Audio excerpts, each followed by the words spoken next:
नवनाथाच्या यात्रेला आम्ही संतोष मगरांच्या बरोबर आलो. आतापर्यंत मी बऱ्याच सहली ट्रिपी केल्यात, पण ही नवनाथ यात्रा आणि महाराष्ट्रामध्येची संतांची भूमी म्हणतात.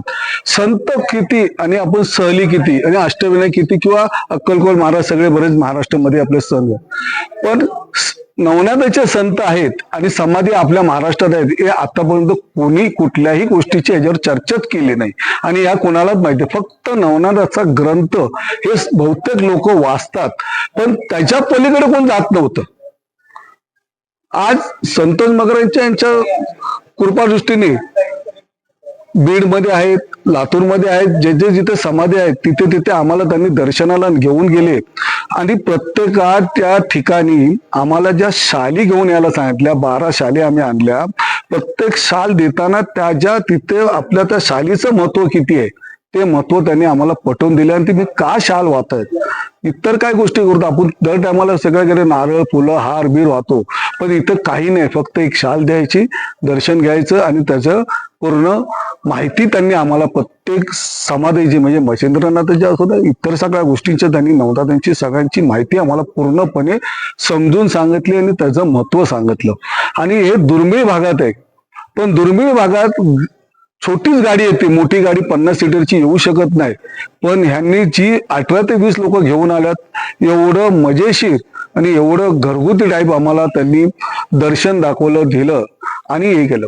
दुसरी एक गोष्ट म्हणजे सांगायचं म्हणजे आता आमच्या सहलीमध्ये बरेच लोक लांबून आलेले आहेत, सगळ्या ठिकाणी फिरून आलेले आहेत, इतर यात्रेमधून आलेले आहेत, त्यांनी सगळ्या ठिकाणी, पण इथला जो अनुभव त्यांनी मगाशी शेअर केला, प्रत्येक जण म्हणतो की आम्ही ही यात्रा करून आम्हाला काय झालं.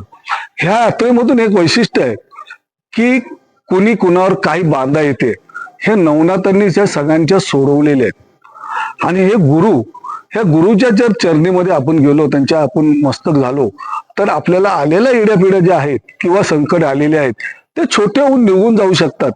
एकदा ही यात्रा करून बघा, तुम्हाला काय अनुभव येतोय हे त्यांनी प्रत्येकाने स्वतःला घ्यायचं आहे.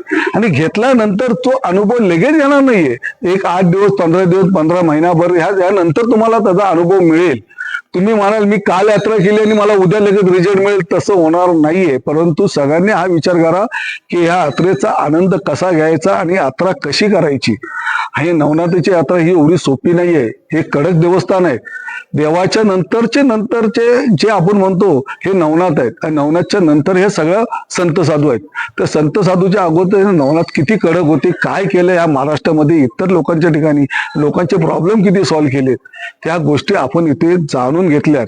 आणि आपल्या आयुष्यात हे जे काय नवनाथाचं भाग्य मिळालंय संतोष मगरमुळे मी धन्य मानतो. आणि अशीच सेवा करायला त्यांना पुढे नवनाथांच्या चरणी प्रार्थना करतो. ओम नमः शिवाय. अलग निरंजन.